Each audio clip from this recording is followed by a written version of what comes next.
Blog Talk Radio. Another episode of More Power Mondays with your host, Azborn Bay. And tonight we have a special guest with us, Miss Alænura Adams. We are going to talk about everything love. We are going to talk about your relationships. We're going to talk about what makes a great relationship. We're going to talk about every aspect of love. We have with us tonight a very incredible and talented spiritual advisor, full of love, full of happiness, full of hope, full of faith, full of all of the great things that make life worth living. So we would like to introduce you guys, I'm sure you already know her, but luckily she's going to hang out with us tonight on the show, speak about love, Miss Alaena Adams. Alaena, are you there? Beautiful. Good evening. Hi. Good evening. There she is, ladies and gentlemen. The queen is with us. Hey, how are you? It's a love thing. It's a love thing. Yes, you know what? We got to get that song in there. It's a love thing. Yes, ma'am. How are you? Hi. All the way from London. It's very late where you are. Yeah? Mm-hmm. Yeah. You're hanging out with us. It's nighttime. Yeah, I'm hanging out with you guys. We're going to slow it down. Do you have your candles burning over there? Do you have your incense going? How did you know? This is what I do, Alaena. This is what I do. I had to set the scene, you know? Yeah. Yes. So I'm just chilling out, and I've really been looking forward to joining you tonight. So, Alaena, tonight, what we like to do is, let the people know, those that are coupled, even those that are single, I guess, even those that are single, that are looking for that love, what it takes to be in a great, positive, incredible, fabulous, phenomenal, extraordinary relationship. Because that takes a lot of work. Would you agree? Yeah, absolutely. But of course, the most important relationship is the one that you have with yourself. If you're not having a relationship with yourself, then how can you possibly have a relationship with somebody else, right? Right. You're right. And that relationship with yourself, being that you said that, a lot of people have suppressed or hidden issues. And, we don't always want to deal with them. Something could have happened to you traumatic in your life at some point in your life that causes you to react to the person that you love or you're in a relationship with and you're trying to love, you're attempting to love, you want to love, that may not allow you to fully give your complete, total, committed self to that relationship. And that has a lot to do with the fact that when you say loving yourself, if we have some sort of inside deep, dark skeleton in the closet that we might call a deep, dark skeleton, but if it was actually put on the table, it might not even look so scary. But we have some thing that's holding us back from giving our all. How do we deal with that in loving ourselves?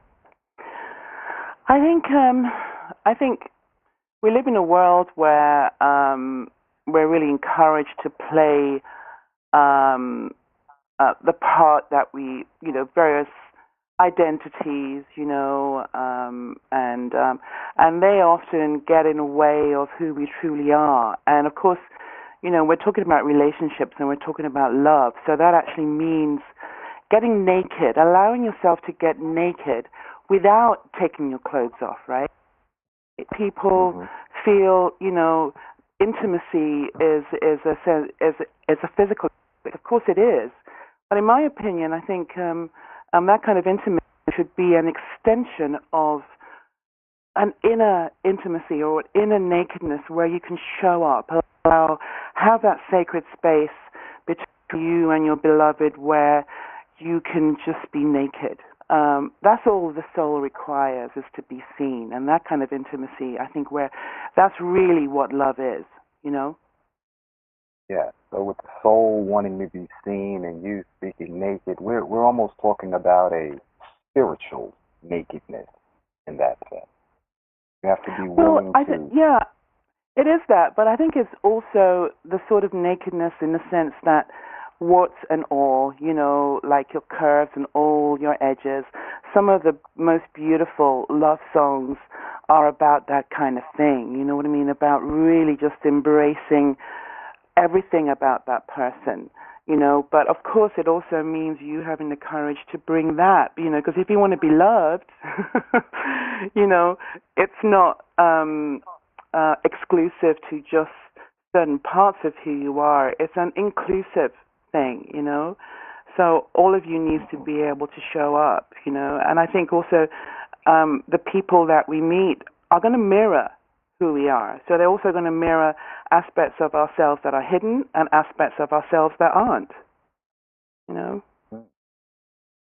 So what we don't show, they will show, or they They will will show. mirror us.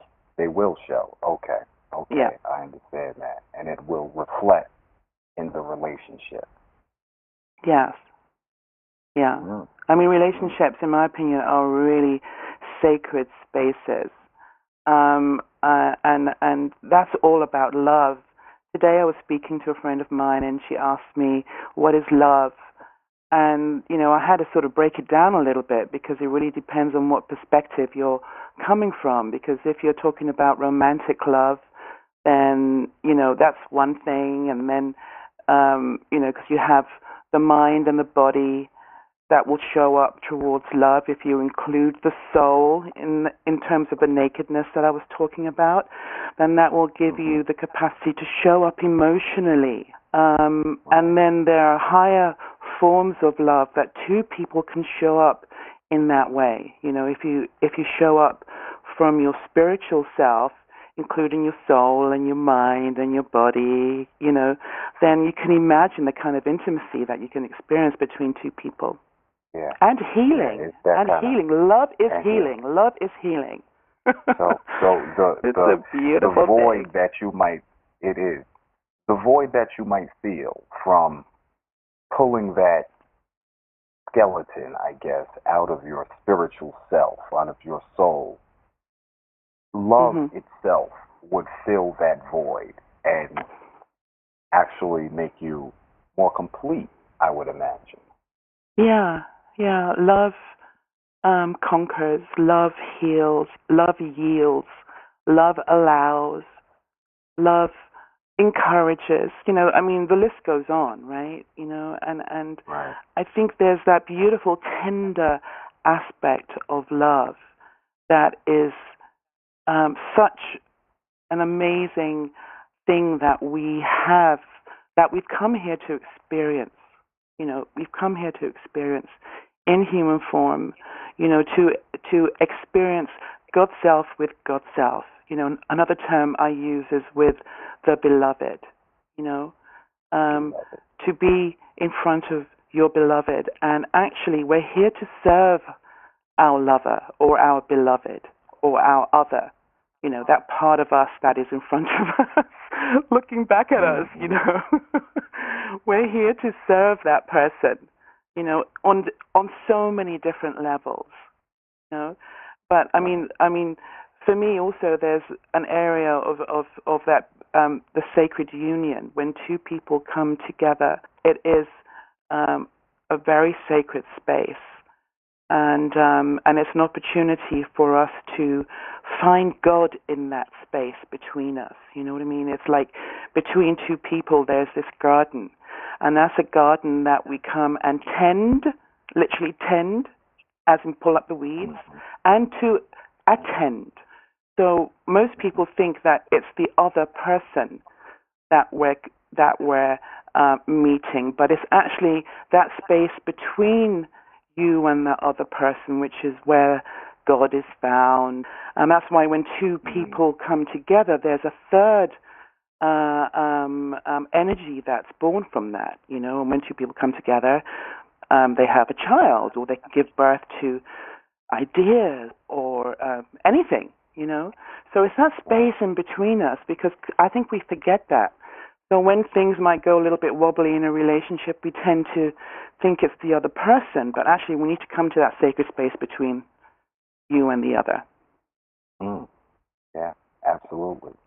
We have Alaena Adams with us tonight, ladies and gentlemen, on More Power Mondays. It is incredible. Good evening. We're talking sacred space. Yes, yes, Queen. Yes. The choir is singing right now. So, you know, one thing I will say, if I may, it's that we need to carry on loving. Keep love on. Keep on loving. Even when it's tough and you're like at a junction, it's like, keep on loving. Open up to love. It's too easy to contract and to pull back and like withhold. We need to keep on opening up. And that's what people like Luther and all these great, great singers open our hearts and help us remember that it's okay to love, and it's okay to be you, you know? That's good. That's a good point, that it's okay to love. Because there are some people who feel like it might not be okay to love. You know, they're all caught up. Maybe it's a bad relationship. Maybe, again, it may be some hidden issues that maybe they were going through. But we have to get people to understand that it's okay to love. It's okay for me to say to my brother, I love you. It's okay for you to say to your sister, I love you. Yes. We spoke about, you know, the first, I guess, initial stage of love, which is loving yourself. This is when you're just you by yourself, and you have to love and accept yourself. And we kind of massaged that subject pretty well. And I would imagine that the next stage, after you're complete, after you are exemplifying love and being loved, and you're ready now to give love. So I guess the next stage would be finding love. What would it take for a person who's ready to go out and love, who is ready, who feels that they have the capacity, feels that they have the desire, the need, and they're like, I'm ready for a mate, I'm ready for somebody to share all of this greatness that's boiling up inside me. I want to find some love. I mean, what are we looking for when we step out of there? Are there certain qualities that we should be looking for? Well, first of all, I would say that as individuals, we are like these beautiful jewels, faceted jewels, okay? And there are some facets that are perfect, and there are some that are still under construction, okay? And this is the course of life, all right, where we never quite reach perfection. We're continually learning more about ourselves, and as we move through lives, we learn things that triggered us in the past, or things that were important perhaps won't be as important. So we're constantly developing ourselves. So the reason why I said that is that it's important to recognize that there is an imperfection in the perfection of love, right? And that's what makes it perfect, right? And that allows us to be tolerant, to be patient, as we, of course, we need to be that with ourselves. So with all of that said and done, when it comes to being ready, you know, Inja Irie sings that beautiful song, I'm Ready for Love, right? I think you just need to be ready and need to be open. I'm not sure about going out and looking for something, because, you know, if something is truly yours, it's going to come. But I think, of course, you need to be open. You need to be out there. And once you're vibrating on that level of readiness, you're going to attract what you put out. So I think it's really important to be conscious of who you are. We go to bed with ourselves, right? We know how we're feeling first thing in the morning. So when it comes to having someone else to share your life with, it's really important to know what's yours, right? And what's the other person's. You get what I mean? I mean, this is just from my perspective, and this is someone who's been around the block many times when I was younger, looking for love, going outside of myself, quite often choosing certain types of people that didn't serve me, you know, but I didn't know that. after a while, Right. I just came to realize that I just need to remain open and know myself and be myself. I think that will determine the quality of relationship that you have. Of course, you can go out there and find love.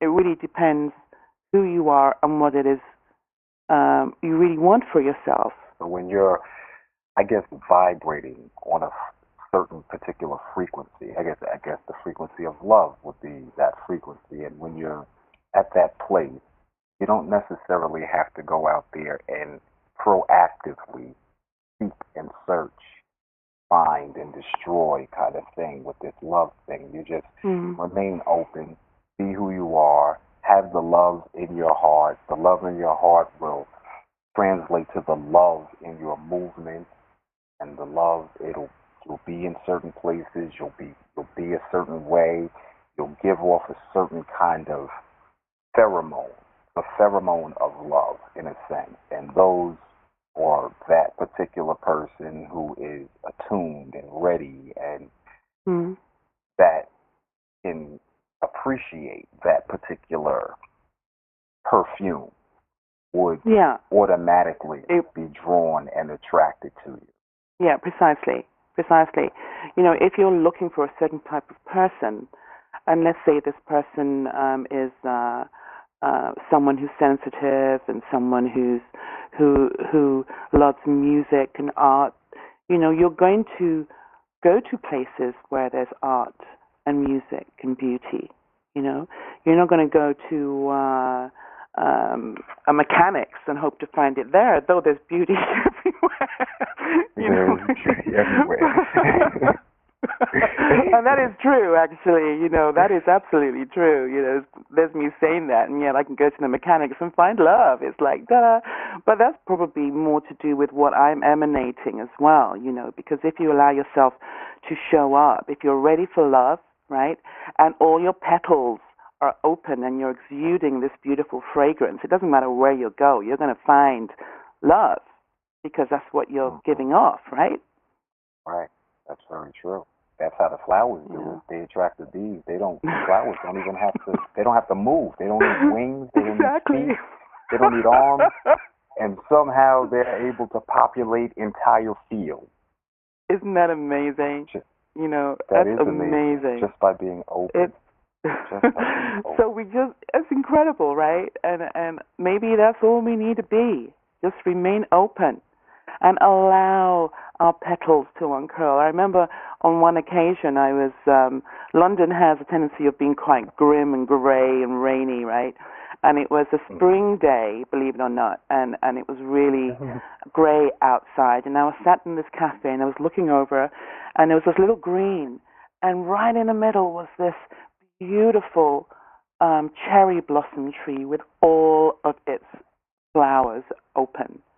It was like, oh my God. I mean, it completely blew me away. And then I realized that it's not asking permission to open its flowers on this grim day. It's not ashamed to reveal every last petal. You know what I mean? It's just doing what it does. And there was something so inspirational in that moment. It's like, when do we have the courage to just really allow ourselves to show up? Quite often, I think this is part of the reason why we crave intimacy. So hopefully we can have an opportunity to reveal our petals. You know what I mean? Hopefully we're going to reveal all of them, not just a handful of them. Right. And when I hear something like the word intimacy, it almost makes me think of like the flower attracting whatever it's going to attract, the bee or whatever, and closing the bee up inside of its petals, because it's intimacy, not necessarily out-timacy. It's actually into me see. Into me see. So into me see. To invite intimacy is to open up to being seen, to showing up. Like, do you see me? Can you see me? I'm here to be seen, not just on a physical level, but in terms of who resides within this body. That's intimacy.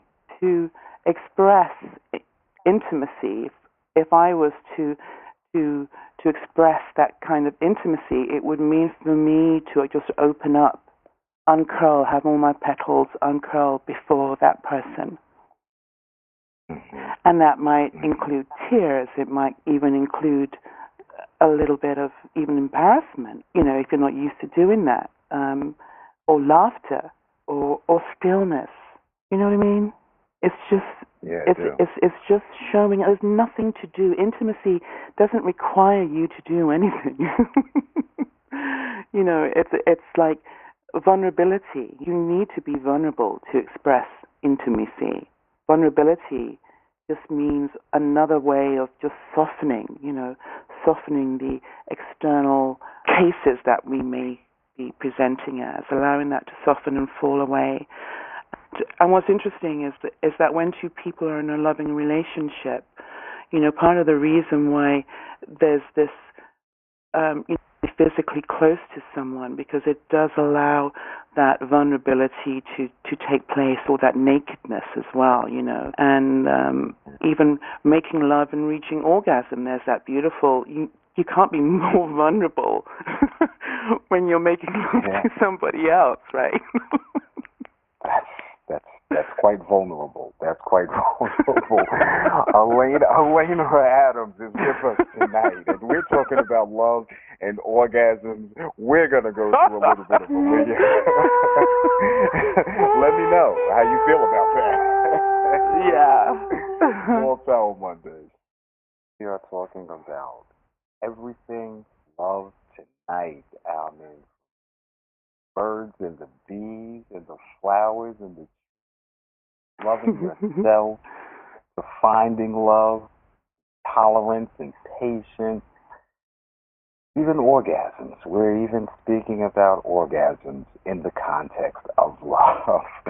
So let's say that this person, is now loving themselves. They understand that, they have that part, they're now out and about, they're exuding this fragrance of love, and they're very, very attractive. All of a sudden, Prince Charming or Princess Charming comes into the picture. Once we get into the relationship with a new person, the courting process, what should that entail? Well, in my experience, and this often shows up at the end of a relationship, because I haven't just lost a lover, I've lost my companion and my best friend. So I would say the most important thing is to become that person's friend, Give yourself time to allow your petals to uncurl, to exude your beauty, without throwing yourself straight into the deep end. You know what I mean?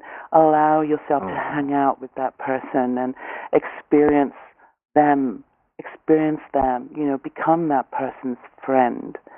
Because assuming that you're looking for longevity within the relationship or life partner, then it's so important to take your time, take your sweet time, find love in the most simple things, to enjoy the fragrance, enjoy looking into that person's eyes, discovering. It's like a gift that you've received, right?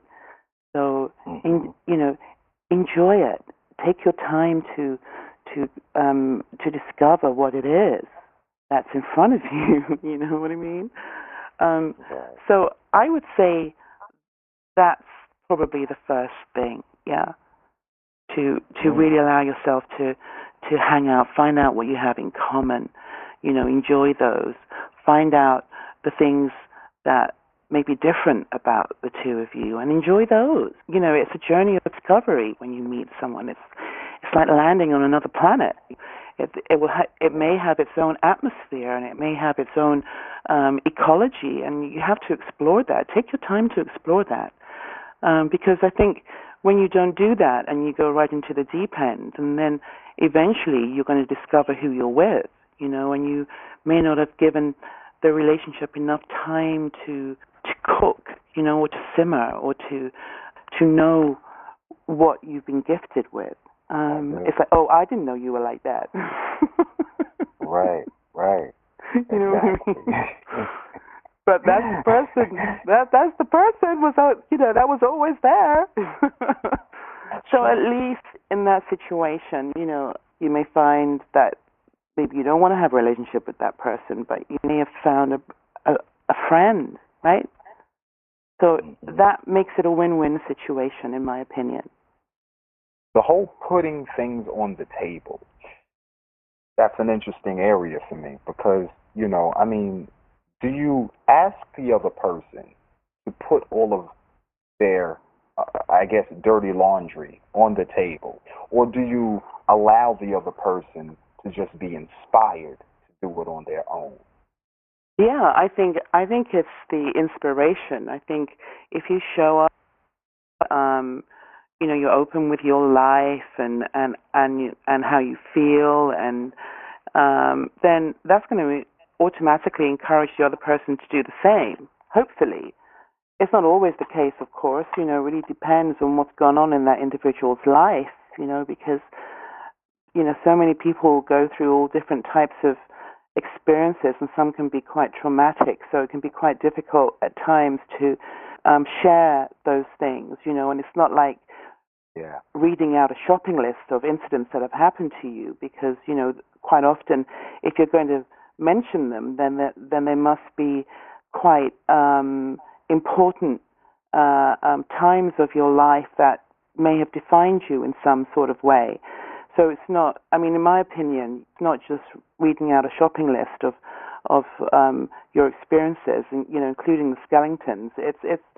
I think you have to use quite a lot of care and attention to that. It's like feeling your way through. And once again, it really depends on who you are and who you're dealing with.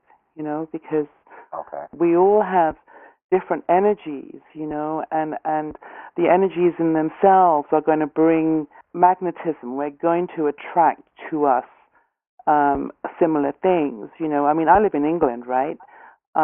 My father's African, my mother's Portuguese, right? And I was born and brought up in England. So my sensibility and my life experiences are quite different to, if I was born in New York or wherever. So I think it really has a lot to do who you are, who you've chosen to be. I think it's a lot to do with who you are and the situation that you're living in. All those things have to be taken into consideration. But ultimately, we're really talking about human values here, So if you really allow those human values to move beyond your situation or your surroundings, and we really start talking about love, because love has no color, it has no other agenda other than just to show up. And when you're in a relationship anyway, it's like serious exposure therapy, you know what I mean? Whether you like it or not, whether you show up, whether you share certain things or not, you're going to be revealed, Your masks are going to be knocked down. No matter how much you try and hide or find it difficult to share certain really intimate or life-defining situations to another person, eventually it's going to reveal itself, whether you mention it or not. It's going to show up. It's going to show up. It could be anything. It could be drugs. It could be, it could be rape. It could be even a past relationship that you've taken forward. That's another thing, right? Because you may have, we've all had relationships in our lives, and quite often they end up defining our model of the world, or who men are, or who women are, and it's really important to be aware of that too. Does that make sense? Yes, it does. It does. You have to know who comes into your energy, because when you mix energies, it's just like chemistry. You're going to create a new compound. So when someone comes in and creates this new thing with you, even if they were to leave and separate, you're still left with this new mixture. exactly. doesn't disengage because the relationship is over. You're now this because of that. We're all a product of our environment, in a sense. Yeah. And yeah, there'll be some this kind of whole chemical thing. reaction. You talk about chemistry, right? Mhm. So when two people come together, there's going to be some kind of chemical reaction that's going to happen, right? And in some cases Right. it's toxic, sometimes it's acidic, sometimes it's alkaline. And Right. when you find something that's alkaline, and by that I mean a match that suits, Organic. you know what I mean? Yeah. Huh? Mm. It harmonizes with your Organic, energy. in a sense. Yeah. Yeah. Yeah, exactly. So you find something. So okay. So let's say this. You two different scenarios, right? One person A gets with the toxic person. Person B. Well, before they even get with these people, let's say that person A and B are both alkaline. They're both good. They both have great things going on. Um, Mhm. the first one gets with a person who's toxic. Does their alkalinity change to a toxicity because of that? Well, if you keep on exposing yourself to the acidity, then of course it's going to affect you. For me, I'm not a needy person, right? But I find that Right. if I find myself in a certain type of relationship, I find myself becoming needy. So Mm. that shows to me that there's something about this relationship or the individual that is unavailable. Because if I'm needy, then if I'm not needy when I'm with myself, let's say, and then I become needy with Right. another person, then that's telling me that actually, that person's unavailable in areas where I need to be met. Mm. You know what I mean? Mm-hmm. I know But exactly what you another mean. thing that's really important is communication. It's really important to have a stream, a space where you can communicate. And it's time as well. It's actually having time for that person, because when two people often meet, it's like you can't have enough time. You're always trying to find time to be with that person. But I think in Right. relationships, it's further down the line, where perhaps the honeymoon period is over. It's so important to make the time to connect, to open those lines of communication. Because just because you're in a relationship and the person, I'm certainly not the person I was 10 years ago. I know how much I've evolved and transformed. So if you're going to be in a Right. relationship, a long-term relationship, you're both going to be going through changes and transformation, and you're hopefully going to be growing in some kind of way, right? So that's why it's so Yeah. important to carry on communicating and having that sacred space where you can, share who you are. In other words, find the space to reintroduce yourself to that person and not take it for granted Mm-hmm. that that person knows what's going on or who you are right now, right? Right. So as we're growing and evolving, we're always making slight calibrations to our relationship, whether we Yeah. know it or not. It would have Yeah. to have. It would have to be that way. Yeah. Hmm. We all go through changes. We all have moods. Sometimes we're on top of the curve, sometimes we're at the bottom of the curve. So what happens? Some people have more of a sunshiny disposition. Some people are more melancholy. There are all these kind Hmm. of things, and it's good to know who you are. So for example, if two melancholy people come together, then that could work. But then Hmm. perhaps as a melancholy person, you might want someone who's more sunshiny. That may be a better match for you. Do you know what I mean? Right. Yes, I do. Yes, I do. Is there any definitive answer to whether we should be with someone like us or someone opposite to us? Does it really matter? Like when you're coming into humans, I guess when it comes to the polarity of a magnet, opposites attract. But when it comes to humans, we're a little more dynamic than that. So, Yeah. and a lot more complicated. So, like you said, two melancholy people could actually get along and move into the next phase and continue through this life and move into the next phase together, completely melancholy happy. right? Yeah. And the same could go for a person who's with a person of their opposite, the sunshiny person and the melancholy person, could actually go through this entire life and be completely happy. Now, with us changing all the time, a melancholy person might become a sunshiny person, as a sunshiny person later on in life could become a melancholy That's person. true. Right? Yeah. So we're in a different relationship with the same person all our lives, if it's a lifelong bond that we're dealing with. Yeah. Yeah. Love is also about acceptance, and I think people end up being in relationships for a variety of different reasons. Some people, I think maybe or particularly in our parents' generation, and still now, people end up being in relationships because of sex, because there's a child involved, and and that's really keeping it real, particularly when a child's involved, because if there are some areas where you guys are already connecting, other than in the bedroom, right, then then you can work. A relationship takes work.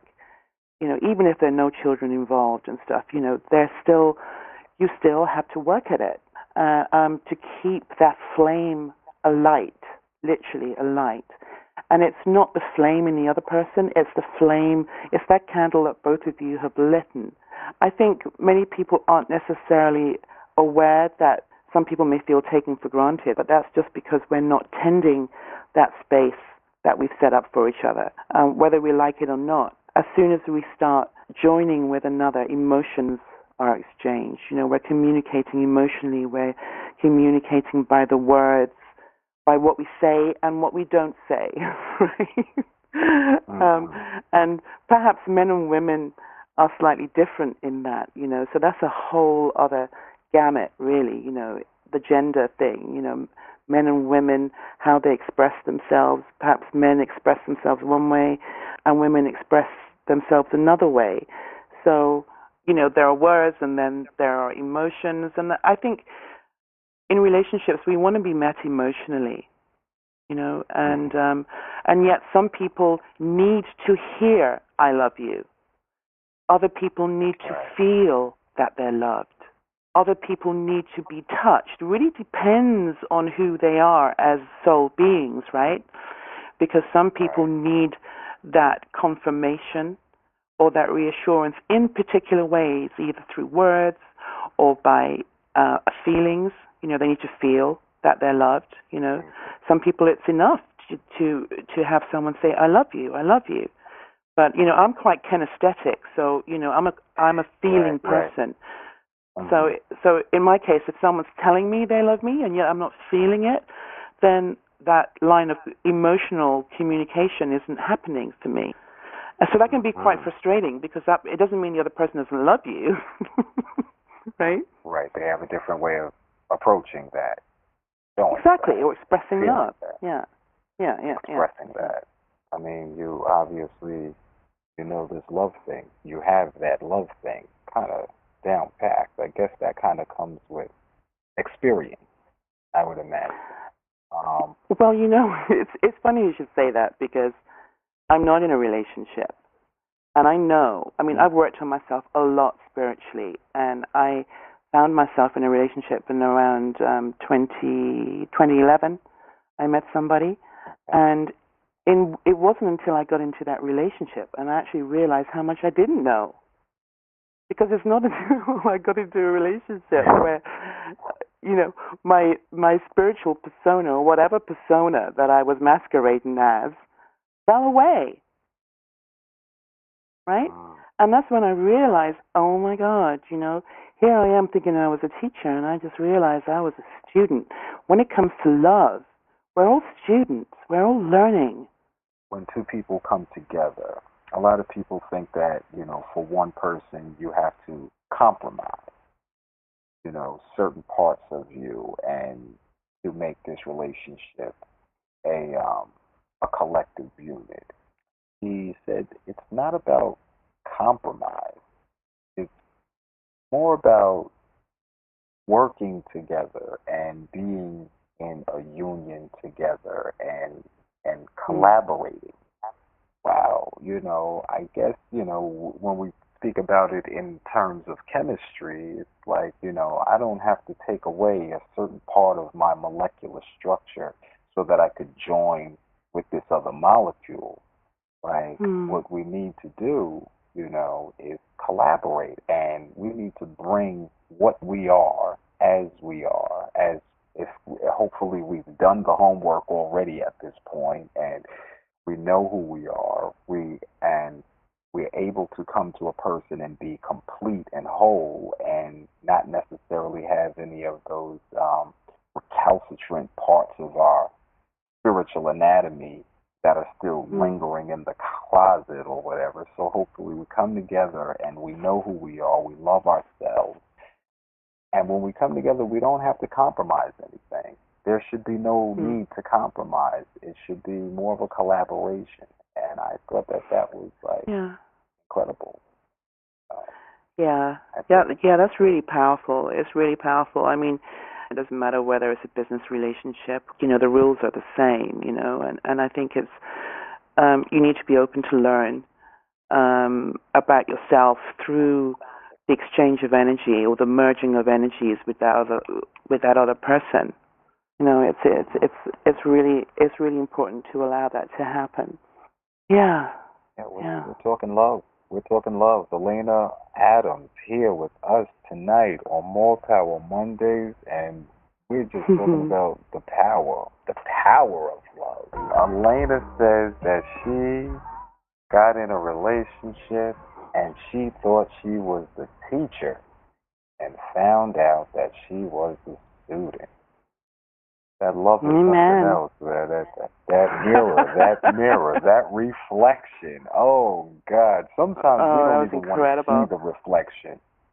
It scares a lot of people. Maybe that's why a lot of people don't seem to want to explore the cavernous innards of love. They like to keep it a little more superficial and maybe not really delve so deeply. They want to kind of stay in the kiddie pool. They don't want to go in a 12-foot section over there.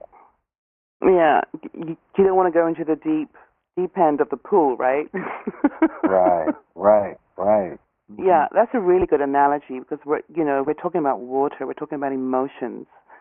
I remember during that same relationship, it'd been years since I was in a relationship, and I'd lost my mother, and I'd gone through all of that, and here I am with this beautiful man, and I remember I was lying down on the floor, and he lay down beside me, and he held me, and I realized, well, actually what happened was I just started crying. And I realized that I hadn't allowed myself to be held for all that period of time during, the bereavement of my mother and stuff.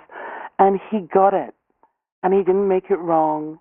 He didn't, you know what I mean? He just held me, he just pulled me into his chest, and I cried for 20 minutes. I mean, is that not the power of love? That is very powerful. I mean, you obviously, and there were no words exchanged. No words exchanged. No words exchanged. Yeah, exactly. Energy. Just kinesthetic energy. Exactly. Just raw emotion. Just raw emotion. And I'd hardly, I mean, this is probably, like the third or fourth time we'd spent time together, So for that to happen was like, wow. Particularly, I think as a emotional, kinesthetic person, it's like that's my realm, right? To be allowed to express those emotions, okay? And I think we all have that. And that's really the power of love, to be held. So when you're in a relationship with somebody, and you're able to be held unconditionally, to make whatever is happening, whatever you're going through, not to make it wrong, just to allow the space for whatever to come through, you know what I mean, for the vulnerability or for the softening or for the emotions to be shared, even without words, you know what I mean? And I think that a lot of people still feel like awkward or feel embarrassed or feel weak by expressing that, by, letting that come through. But the true power of love is that safety, is that divine, unconditional space that is within each and every one of us, you know. And if we can allow that to take place within our relationships, then that is truly a blessed gift to have in your life. That requires to be nurtured, and you water that garden, you water it, you plant the most exquisite flowers, and you know what I mean? Yeah, yeah. And invite the bees over to pollinate that garden. Invite them. Yeah. And I think also within that space, or whatever's happened in your life that may have affected you to a place where you're unsure or feel that there's shame attached to that or unacceptance, you take that to that garden, and it will just be absorbed by the beauty and the light and the love, the power of love that exists in that space. I totally agree. Yeah. And a lot of times, I often wonder, if love is our greatest contribution to the planet, the world, the universe, because it's such a powerful thing. We have these relationships where, like you say, you got to translate that. You got to communicate that love. You got to let those bees cross-pollinate those flowers so that there could be growth, and you have to water that. You have to provide the right environment for that. So here comes your rain and your sunshine, right? Mm-hmm. A lot of times, though, a lot of people are in relationships where, I know a lot of guys do it, and they're in relationships where they don't express their feelings, and they leave the woman kind of wondering, like, well, what is he thinking? Where's his head at? Where's his heart at? And hiding behind that facade, as you say, persona, that mask of being a man. And I'm not supposed to be dealing with this, and I don't want to give that up. But I know, when I speak to you, a lot of times you say, you got to give up that whole I'm the man, you're the woman thing. Like, you got to kind of allow yourself to move into that creative feminine energy. That there's an energy that's masculine, there's an energy that's feminine, and for us to be complete human beings, we need to be able to balance both of those within ourselves. Yeah, I'm really glad you said that, because if your body is female, right, then there's a masculine part of the female that now has an opportunity to be up in a relationship and bring that forward. And also, with a male, he can bring the feminine side of him. And once again, we're not talking about, I think people get that twisted a little bit, when you say the feminine, they start thinking it's something else. But it's not that. It's actually the qualities of the feminine, because as human beings we have masculine and feminine energies, right? The most powerful relationships I've had is that when I've been with a man who, in my opinion, is the epitome of masculinity, right? But then when it comes to intimacy, who comes forward is this beautiful receptive. It's like, I'm here. How can I serve you? That's a feminine thing, right? Okay, so that allows the power within the woman, which is the masculine energy, to come forward to serve that part of him that is now receptive to receive that. That's quite deep, but that also is incredibly sexy. When you think about Tantra, which is all about energy, sexual energy, right, within the body, including all the various, energy exchange through the chakras, all of that kind of stuff. But when you think that, as these incredible human beings, be you male or female, when you're then able to have that alchemical exchange, that is really the sacred marriage. When you show up as this beautiful being that has available the masculine and feminine energies, when you're able to be that, then nothing can put asunder on that relationship. You become divine, you know. And when you think about sexual intimacy, that's when it takes on a completely different level. Absolutely. Ladies and gentlemen, we have been talking with, oh my God, Alaena loves Adam. And she is the most fabulous.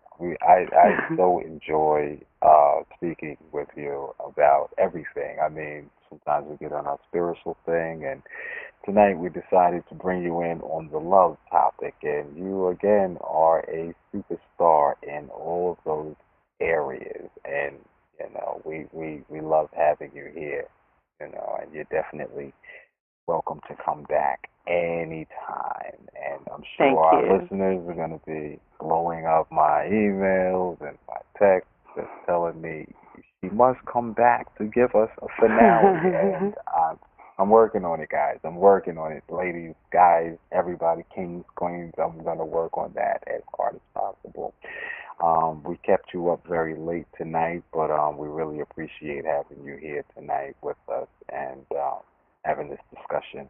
It has been beyond incredible, Alaena. Beyond incredible. Thank you. More love to you and to all your listeners and sponsors. I love them all. I love you all. And thank you, my friend, for having me on your show. Thank you for coming, Alaena.